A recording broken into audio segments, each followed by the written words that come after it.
Good day and welcome back to my channel. So here we are with the Polikarpov, and I am now to the weathering stage. Now I do have some parts that aren't put on, right? So there are some pieces that have yet to be attached, specifically some of the little tiny details. I'll find them here on the, So these details here, the arm for the wires for the rudder, these other pieces here that go on the side, I'm going to put those on, and obviously the canopies, I will put them on last as I finish putting this together. Obviously the upper wing and lower wing, or the upper wing is not affixed to it. I also do not have the gun on the back. These will need minimal amount of weathering, when these go on. So what I have to do to affix them is really not much of anything. So those will go on. Essentially, I'm going to weather the kit, weather the model, and then I'm going to go ahead and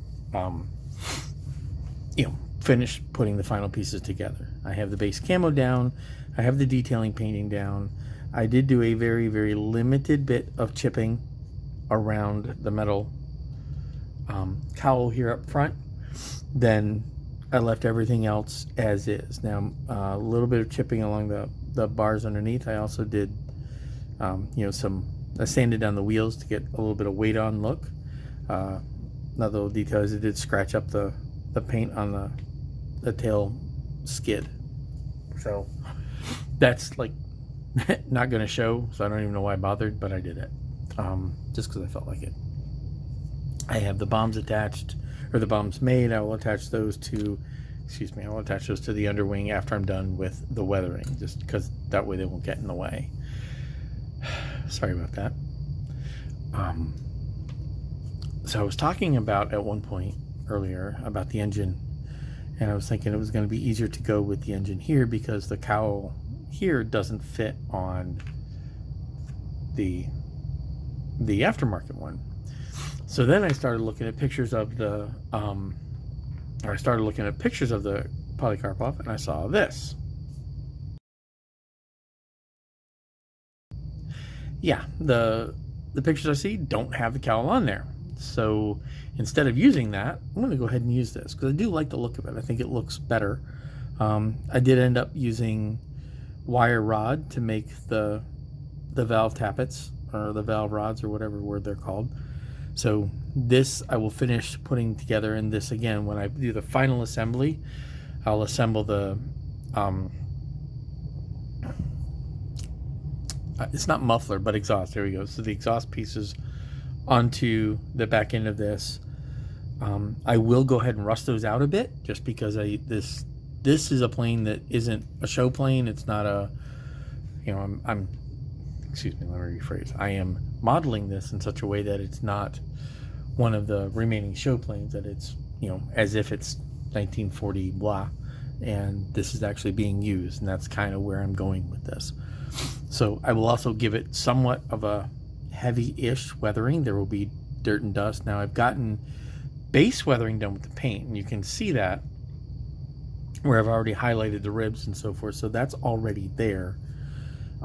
But I will go back and do some streaking, some oil, basically you'll see what it is when I get done. So that is the next step. And this kit was, up to get it to this point was pretty good. Oh, the transfer, something I did want to mention. I love these transfers. They look great, right? And you can, I can't even see the carrier film on it. I don't know if you can in here, but I like it. I really like this, with a small exception.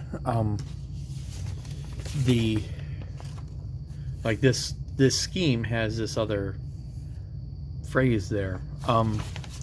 Problem is, these are so fine and so thin that when I went to put that one on, it just it didn't fall apart, but it folded over and I couldn't unfold it. I couldn't recover it. So if you use these, especially these big ones, be very, very, very careful with how you handle them, because they will fold over quickly and they're very difficult to recover. You can see how they laid down very well. The at least from the angle that I'm looking at, like the star and the lettering, you can actually see go into the panel line. That was with just one layer of microcell. So the thin film that this is on is really, really nice. It's just really, really fiddly. So be aware of that when you're working with it. So yeah, the next step here is do the weathering, and then once I'm done with the weathering, I will put it all together. The next, I have to put it all together, and then the big long step is the thing that I've never done before, which is rigging it. And I do have this stuff here for the rigging, so that I will experience or figure out how to work with this stuff, this easy line. It's kind of cool because it just stretches and stays taut, so you get this nice look of tension. Never done it. We're going to see what that looks like. So for now, that's where I am with the Polikarpov, and I'm really, really kind of happy with where it's come. After having figured out the airbrush and gotten my camos to start painting, I'm quite content. So with that said, I will say thank you very much for watching. I hope this has been, so far, it's been at least entertaining and enjoyable. And until next time, happy modeling.